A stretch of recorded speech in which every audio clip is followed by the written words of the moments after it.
Welcome, everybody, to this edition of the Conservative Take. And we're going to talk about Ukraine, and we're going to talk about how Russia, right now, at the taping of this video, which is on the 24th of February at 2:24 Eastern Standard Time. The news on the street right now is that Putin has put in process a major incursion into their western border country, Ukraine. Talk about that. I did a crash dive myself just to get acclimated for this video. I'm not an expert, but we're going to dive right in here and we're going to talk about this right now. So as I mentioned before, we're going to talk about Ukraine, and we're going to go through some articles that are out right now. I'm going to minimize myself and we're going to go through this right now. This is actually the front page of the Liberty Daily. Bunch of news coming out. Breaking: Putin announces special military operation in Ukraine, warns attempts to interfere will be met with consequences never seen, blah, blah, blah, blah. Multiple explosions reported. President Trump responds. I read an article about that. And demilitarization and denazification of Ukraine. And that's what's going on. And so before we really get into this, I didn't really know a lot of the details about Ukraine because I was trying to stay pretty much out of it. I didn't really care that much about it. And we have an expert coming in tomorrow. I'm going to spoil it now. The Marty Chronicles, our newest show on the Conservative Take. Marty is going to be a guest host on this channel. He's going to have his own show on this channel. He's going to have a guest on his first recording, a guy by the name of Bob. I'll leave it at that for now, but he is an expert in Ukraine. In fact, he's Ukrainian and is a former U.S. congressman, and he will be giving his opinion on that. We'll tape that tomorrow. I will put that up tomorrow as soon as it goes up. We'll do some quick editing, but I would love to do it live, but we didn't plan to do it but we're going to do that and get it up tomorrow. But in the meantime, I'm going to kind of cover what I've learned in the past few minutes here about the whole situation with the Ukraine. And so what I'm going to do right now is I'm going to pull up this map here and I'm going to walk you through what I see as the situation in this area of the world. And so essentially what we have in this area of the world, obviously we have the Soviet Union, okay? This is the largest country at the time in the world. When I was growing up in the 80s, it was dissolved pretty much in 1991. But up to that point, they had a land here called the Ukraine, which is right there. And to the southern part of that is a place called Crimea. We'll talk about that in a second. And so essentially what Ukraine is a buffer zone between the east part of Asia, Russia, and the west of Europe. And for many years, there's been a lot of fighting going on there to keep that area secure and away from the hands of mostly Russia. And the Ottoman Empire, who was dissolving, they didn't want that falling in the hands of the Soviet Union or the soon-to-be Soviet Union. And again, this is a lot of complicated stuff here. I'm going to put a link to a couple of videos that I briefed myself on. So I'm not going to say anything wrong. I'm going to give you my impression of what I've seen. Basically, fighting for many, many years, going way back prior to World War I, 60 years prior to that. World War I happens, and when that ends up, you have Lenin coming in with his Lenin Revolution. And then from there, you have Stalin coming in there, starving his people and pushing out ethnic groups into Russia. I forget the names of them, but there are several that he pushed out and pushed people from Russia into the Ukraine area. Now, the situation there is the fact that you have people who are speaking Russian, who have allegiances to Russia, but then you have a sovereign state or country of Ukraine. Once Russia finally dissolved, it became autonomous until they had free and fair elections, and then Putin moved in to Crimea, which is the southern part of it, which is attached to Ukraine, which gets its energy from there. So it's a really complicated situation, but the end all be all is the fact that, and this is my opinion, and many people share this opinion, is that Putin wants to annex the Soviet Union to where it used to be. That's his goal. It was controlling all this area here. And if we go forward here in this slide here, I'll show you. So we have here, this this is all of it here. Again, I don't know all the nations there, but that's the bulk of the Soviet Union in its heyday. Now, here on the eastern part of that was the Warsaw Pact, which was established right after World War II. And basically, it was a bunch of nations to align itself. I believe it was with Russia or against Russia, because Russia really split off from the Allied forces because they were part of the United States and Great Britain and America. But then midway through, after the war, pretty much they became enemies, starting to a Cold War. But when Germany invaded Russia, things started to change. Of course, Lenin came in after that. And all these things happened. And so the important thing to know is that once the Soviet Union dissolved in 91, Warsaw Pact broke up. And then let's go forward here a little bit. Here we have the Warsaw Pact there.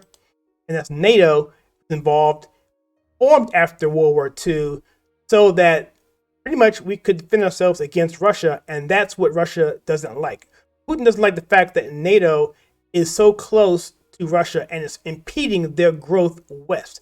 If you're going to expand the Soviet Union to its former heyday, you have to do something with NATO, and you have to do something with Ukraine and preventing them from becoming part of NATO.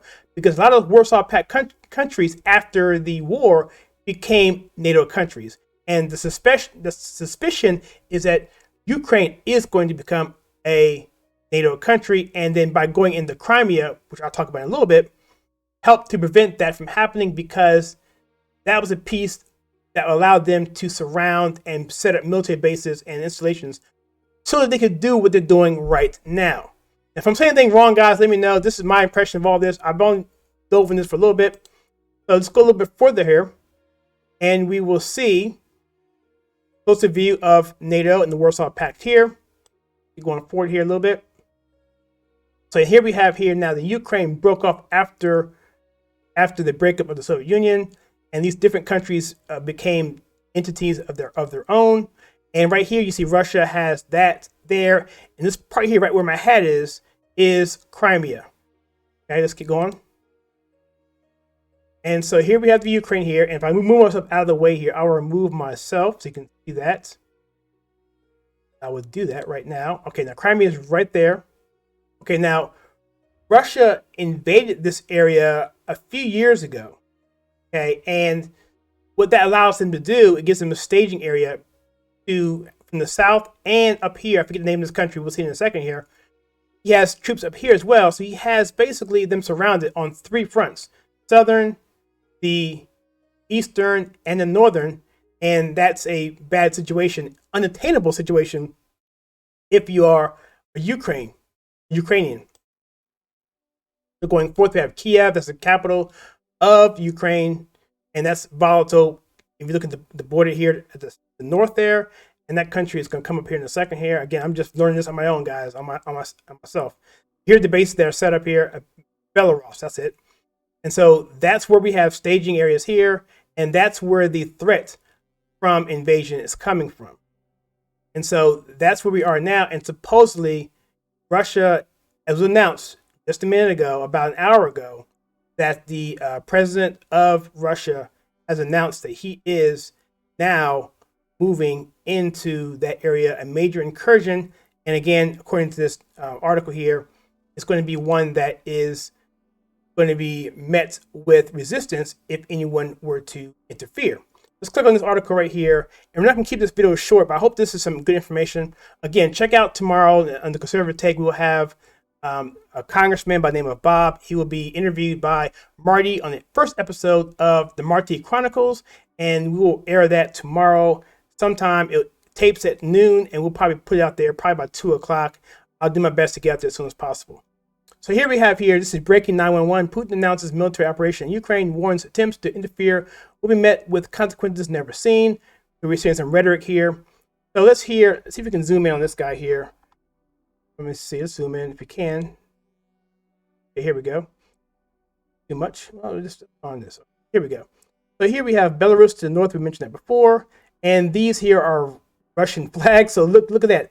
It's staged all around Ukraine. And there's nowhere to go other than Poland, Moldavia to the south. And that's pretty much it. They already took Crimea. So essentially what I was saying before is that In order for him to do that, it's pretty obvious that's what he wanted to do. But he was playing, he's playing Biden like a fiddle, right? He played Obama like a fiddle, right? And so, Trump was showing strength on this front, and people were calling Trump a Russian puppet. But obviously, he was not, because he waited, Putin that is, until Biden gets into office. Now all of a sudden, now he's going to do that. And so, what Trump was saying, I believe, according to the article I just read, that Hong Kong or Taiwan is going to be attacked by China once this happens, because they've already been given the green light, because they have weakness coming from our side. Now, I'm not saying America should do anything about this. There's posturing going forth, back and forth. And there's two basic narratives. The first narrative is this, is that Crimea is a sovereign country that was invaded by Russia. And the other side of it is that there was an uprising that happened that was duly elected, that was attacking the people of Ukraine, and Russia came in there to help save their people and help defend the area. Those are the two narratives you hear from either side. And personally, I'm against any intervention here, because we're not even checking our own borders. But I think it's important for people to understand what's going on. And there's so much information or misinformation going on. I think it's important for people to come to their own conclusion. But, I have the position of myself of America first. And our interests should lie here at home. I don't think we should send troops there. But the posturing got too out of control, and the narratives and the statements coming out of the White House was just showing weakness across the board, which basically gave Putin the honest to go ahead and do what he wants to do, which is probably to unite the Soviet Union. The argument really is, to me, is that if they go through Ukraine, what's next? Okay, are they going to go further left? Are they going to go in other countries that are sovereign and go further, similar to what Germany did in the 30s with invasion of Poland and going further west to France and so forth? Where is it going to end? At the same time, what's going to happen? And that's really cool. That's the really thing that I don't know, but I'm curious to know what you guys think. And as I end this video, that's my question for you guys. What do you think about the situation with Ukraine? I don't have a strong opinion on it at this moment. I just know that it's a tenuous situation, and it's something definitely that we need to watch. And it's very, very historic. And just watching the simpering attitude from Biden coming out of the White House is just interesting, interesting to say the least. And for him saying, well, as long as this is not a major action, he said something of that line. Russia can do what he wants as long as it's just a minor infraction, or a minor invasion. So let's see what he considers this particular action. And let me know in the comments below what you think as well. And thank you for watching this video, and I will see you in the next one. And if you'd like to, check out some more videos we have for you right here.